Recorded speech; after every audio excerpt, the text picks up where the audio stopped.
You're more in control. You are not reactive, but rather proactive. Right. And that's what I like about that story. I was thinking about the subject of taking control of your life and how it gets you out of that victim mentality. And that's why doing the habit tracking, doing the feelings tracking, doing the journaling every day, ticking off things from a list of the things that are important to me. And that's why they're working, is because it makes me feel like I'm taking back control. Focus. Right. You are focusing and you are sharpening your focus towards these things. Right. You're more in control.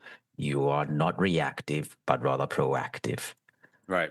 And that's what I like about that story. At least that's what I take out from that story. Right. Nothing I do now is just by chance or is reactionary. I actually take charge by acting promptly, almost Right. as if you're preparing the entire time for, I don't know what, but it's sort of like you're preparing, right? You're preparing for the future. Are you saying then, even from a language learning point of view, you don't have to have a very distinct goal or distinct thing to be working towards? For example, we often refer to public speaking in our conversations.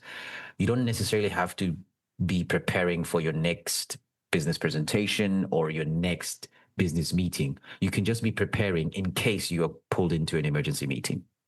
Well, yes, I was a Boy Scout, so yeah, be prepared was our motto.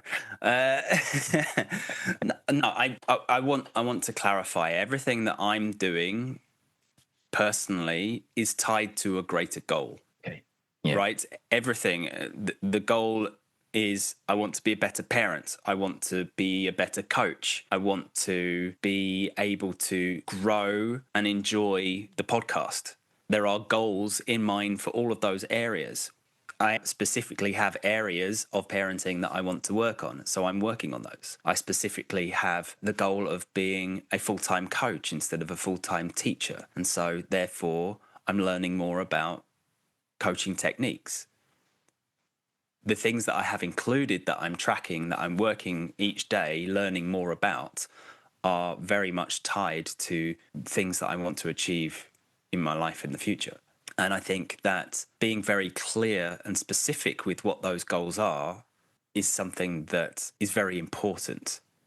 As we've said in previous conversations, the clearer the goal, the easier it is to break that goal into smaller parts as to what is necessary to get you there.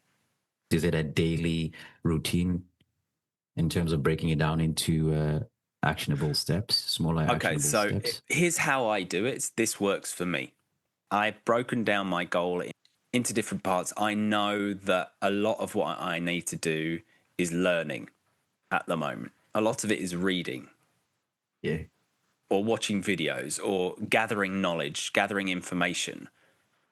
And it's less Yeah. about application because this is the early stages of what I'm doing. For other people, it may be more application of knowledge that they already have. For language learners, particularly, maybe it is setting yourself a daily target of, okay, I need to have 1, 2, 3, 5 conversations in English.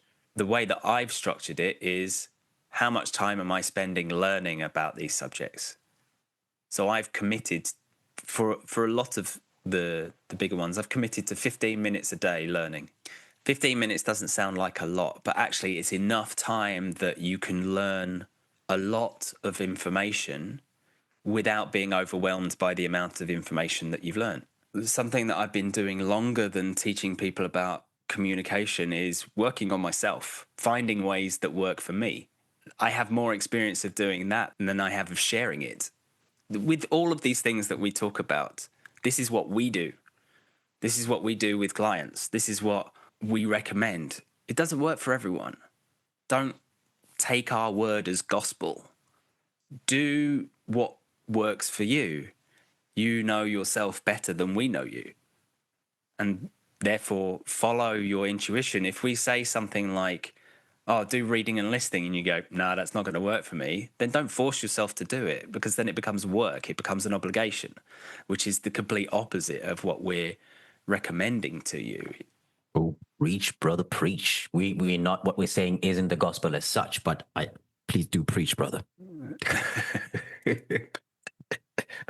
No, look, Praise the Lord. praise the Lord. You know, I really, I like to go back sometimes in conversation, which sometimes annoys Liam. Guys, I like to go back, especially when I feel like he's hit really a nail on the head. It's something that I think will resonate with most of you. I really love to go back. So I'm going to go back to when he said, I'm at the beginning stages of my learning. Right. I really like that. So maybe in the improving of any skill, you can think of yourself as being in one of three categories. Early stages, which really Liam is right now with some of the things he's working on. Early stages is information gathering phase. The next stage would be experimentation. And then the last bit, which is probably Liam's favorite, mastery, where now you're working the finer details of the skill. The skill that you've now developed, you are able to use it with a fair amount of ease. And now you just, putting on the bells and whistles on it, as we'd say in English, the cool stuff. Now in language learning, that's like phrasal verbs. Yeah, man, I can phrasal verb it. It's idiomatic expressions, bro. It's sarcasm, it's humor.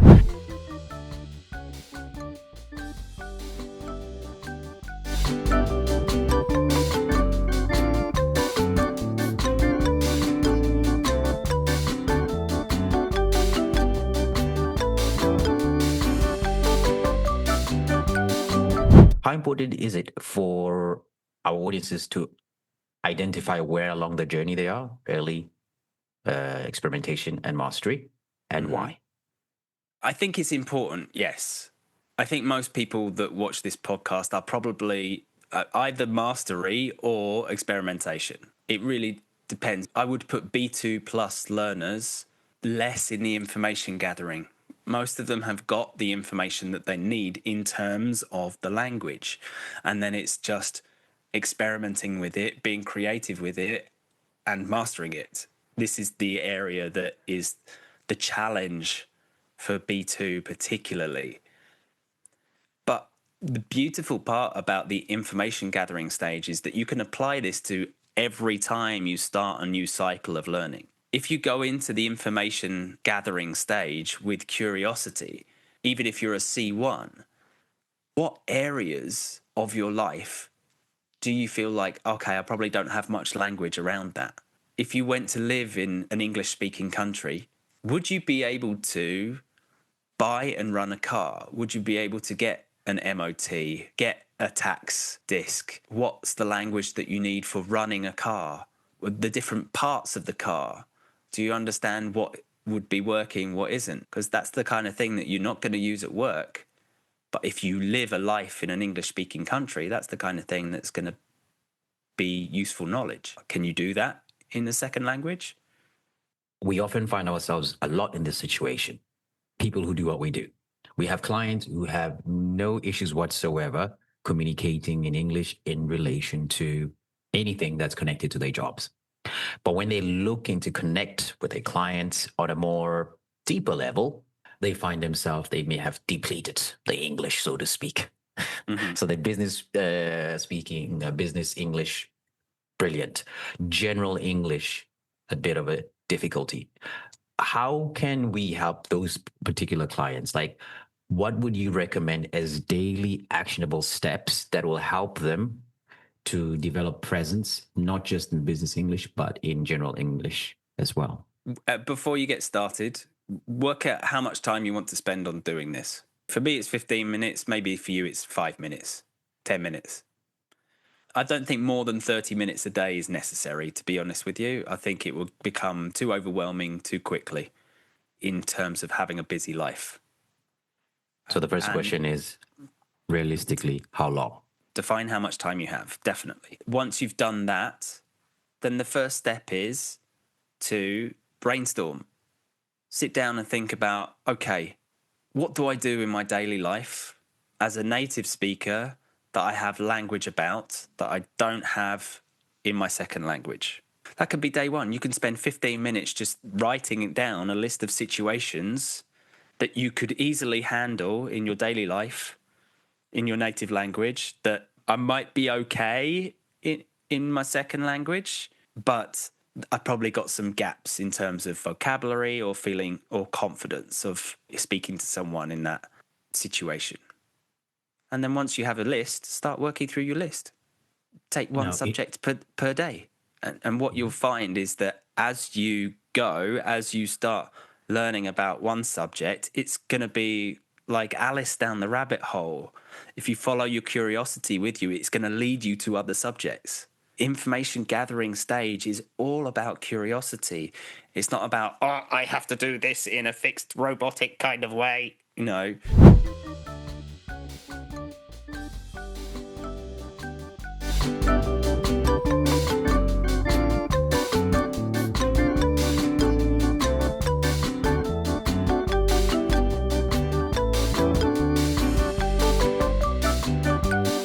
You should be following your curiosity more than anything. Your interests are yours. And so follow them. It's the process.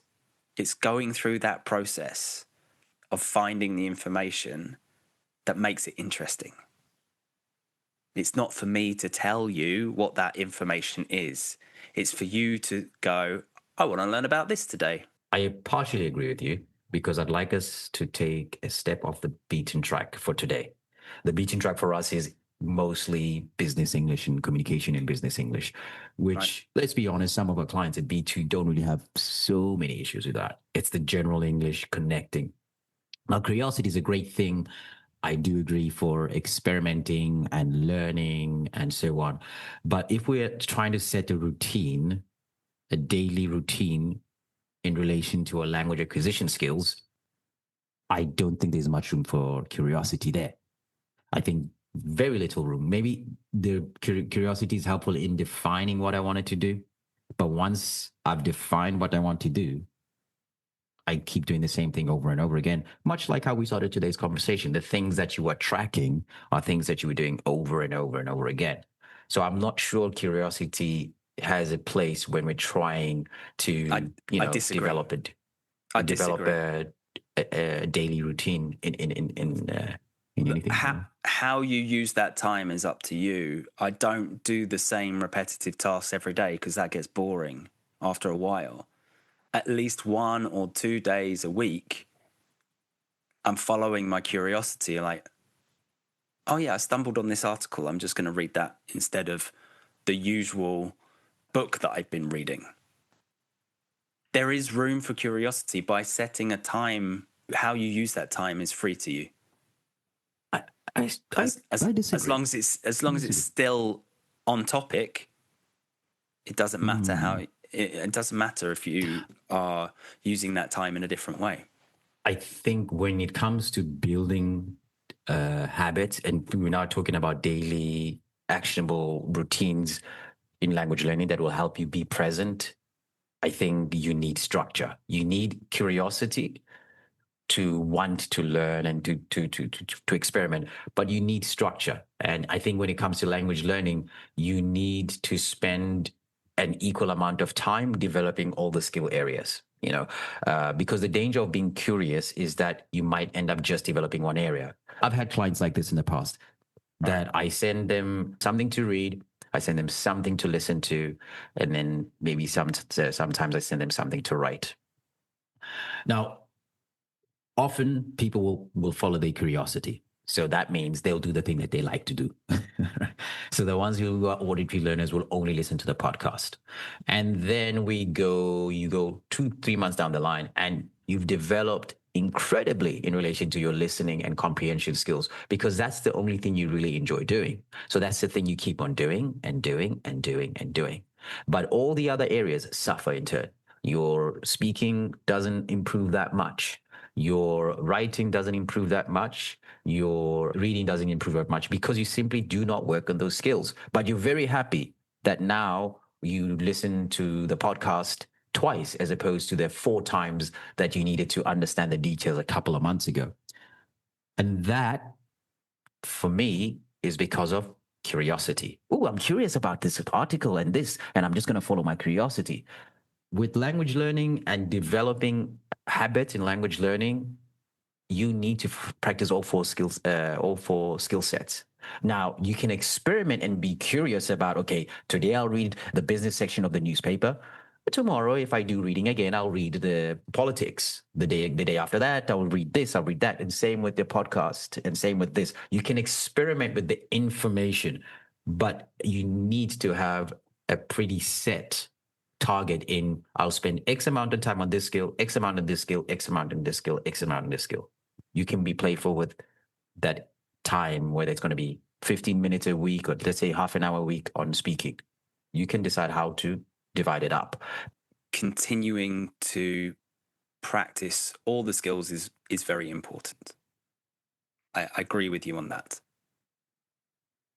I think what I was trying to say was that the overall topics, the subjects that you are practicing those skills within, there is some flexibility for curiosity about. You have to do each skill at least once per week. How you practice that, there is room to follow interest and curiosity. There are different tools and techniques. If you've been following this podcast, you will probably have picked up a few tips on that kind of thing, right?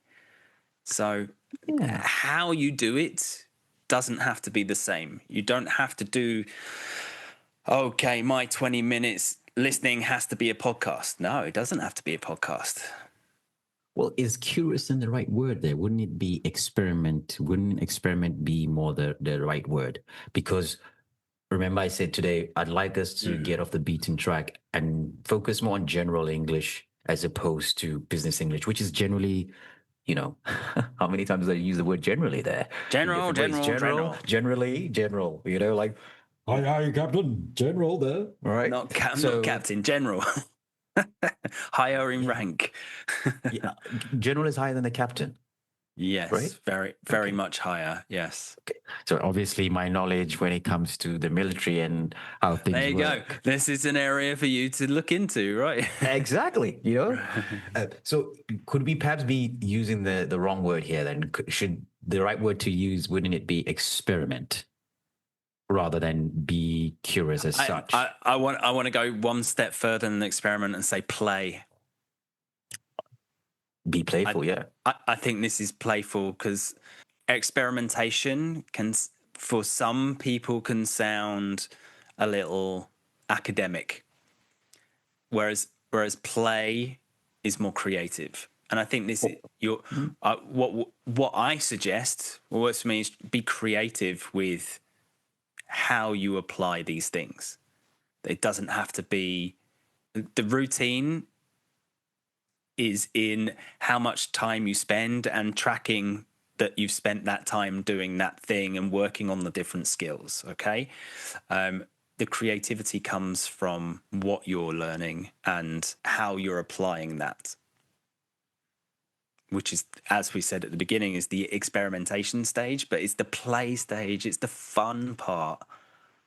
I think too often people see learning a language as an obligation, and they forget that it can actually be a lot of fun discovering new things to talk about and ways to communicate.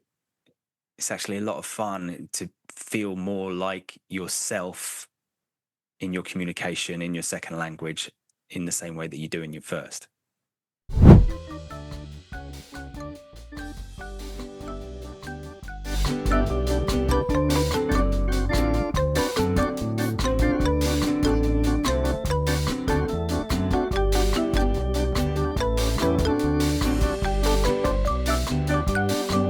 What are the things that I can do on a day-to-day basis that will help me get to that goal? Read stories, learn from other writers. Write out the story how you want to tell it, right? Grammar, use ChatGPT to give you tips on what you have written in terms of the grammar and structure. Listening, listen to speakers and how they use their voice in delivering a story, right? And then speaking, practice telling that story in a controlled environment, maybe with a coach, maybe with a friend. so that when it Maybe with an comes to AI of your choice. maybe with an AI as well, that is also possible.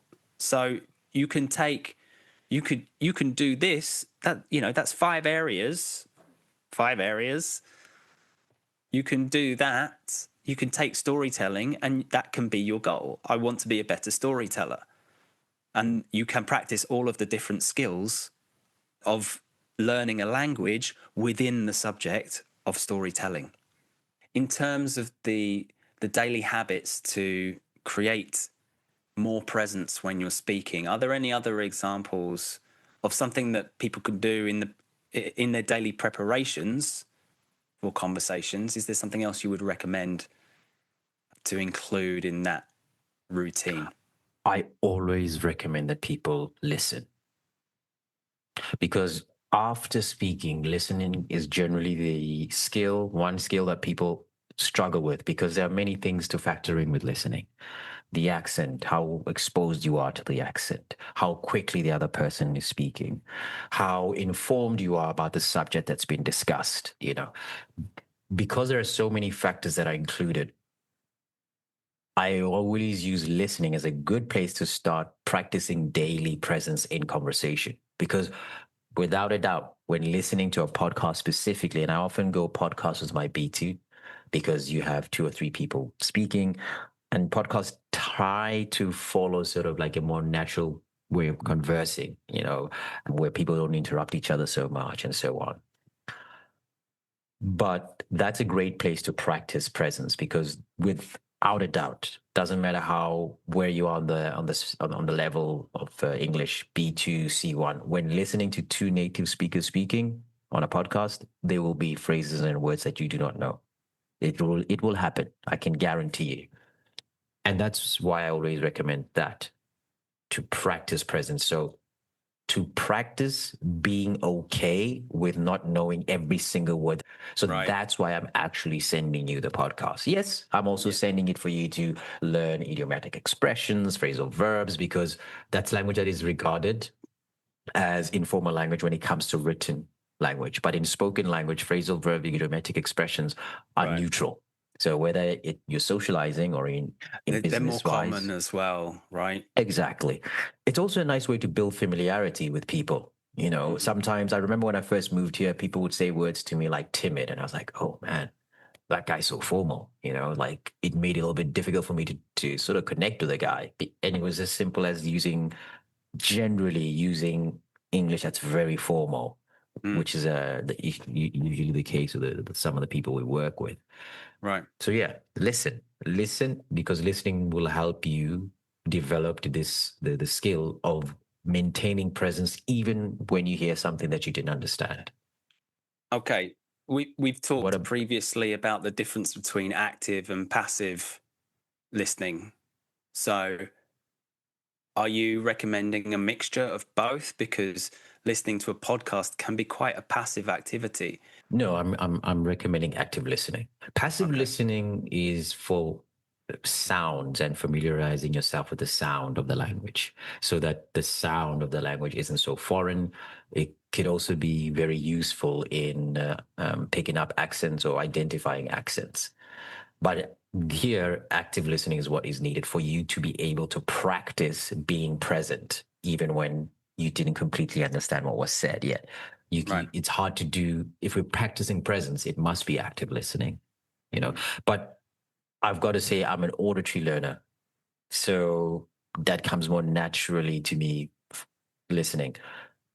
Is there something that you'd like to add from a kinesthetic visual learner perspective that could help with presence in the moment, building the habit of being present in conversation, irrespective of how complex or how difficult some phrases and words may be from a kinesthetic or visual learner point of view? Because Mm. yeah, as you know, listen for me is Well, I tend to primary. agree with you. I think listening is the skill that people spend the least amount of time on because it's the most difficult. As a kinesthetic learner, for me, listening is difficult. And so it takes more energy to be present and focus on what's going on enough that I'm able to communicate well. I do agree with you that it is an area that should take priority in terms of presence. What can you do as a kinesthetic learner in order to be more present in those situations where you're practicing your listening? Well, kinesthetic learners want to move. So it depends. Are we talking about in person, or are we talking about online? Because online is very easy to have some sort of movement happening to keep you focused. You can have a fidget toy off screen that's keeping your hand moving in some way, which allows your brain to focus a bit more. So online, much easier. In person, that's a challenge, because if you're constantly moving while someone's talking to you, it can be very distracting and make people think that you've got ADHD or you're insecure, because your body language gives a lot away. You make a good point. I think in person, there's no need to refrain from moving. Your movements just have to be slower and more controlled. What makes you look like you're uncertain, you're unsure, you're not as confident about what you're talking about is because your movement looks uncontrolled. But I think for kinesthetic learners, if you can find a way to control, to slow your movement down, you know what your tics are. You know, you often say that you sort of move your leg up and down. You can still do that, but if you do it at a much slower speed, it'll also affect how quickly or slowly you speak yourself as a kinesthetic person when it's your turn to speak. Mm-hmm. And even if someone does take note of it, but because it'll be repetitive and slow and so in control, they won't question it. They will notice like, oh, have you noticed that Liam just ever so gently when we're speaking in person kind of moves his leg up and down? Yeah, I've noticed that, right? Yeah, yeah. And that's it. That one's going to be a challenge, because the rate of movement is not proportionate to how quickly you're speaking. Doing it slowly, you don't get the same kind of relief. Something I remember from my time at university, when we did a subject called the therapeutic relationship. If listening is something that you find difficult, planting both feet flat on the floor, sitting up straight and having good posture is a way to create better blood flow and therefore more oxygen, and it makes it easier to focus on listening. So sit up straight. If you're slouched over, all of this, not only is it bad body language cues to the person that you're listening to, but it's also restricting blood flow to the brain, which in turn will make it more difficult to remain present.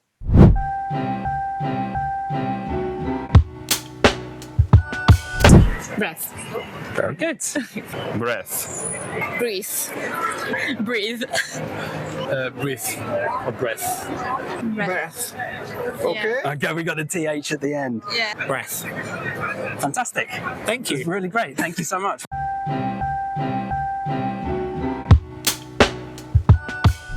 Brilliant. I love it. So here we have classic case, someone who already knows what the solution to their problem is, but they aren't taking the necessary steps. So, Mr. Pace, why? You're sitting with this information. Why isn't it that you've put it to practice up to this point? I don't have all of the answers all of the time. It's much easier to remember these things in conversation when we're talking about the thing, but in the moment, remembering everything that I'm meant to be doing to understand a conversation and understand the conversation and do this, right? I'm trying to follow a conversation in Italian, but to give myself instructions in my mind in English: sit up, pay attention, right? All of these kind of things. It is extra energy that is required. So you don't always remember, because the energy needed to focus on the conversation is far greater. It's a great example of why daily practice and actions in relation to building presence Absolutely. is important. Sitting up and really focusing on your posture while you're doing your daily practice, especially for the listening practice, is a very simple thing to focus on. And if you are doing that each time, you're making sure that you're creating good blood flow to the brain. If you're doing that every time, it will be automatic when you actually have interactions in English.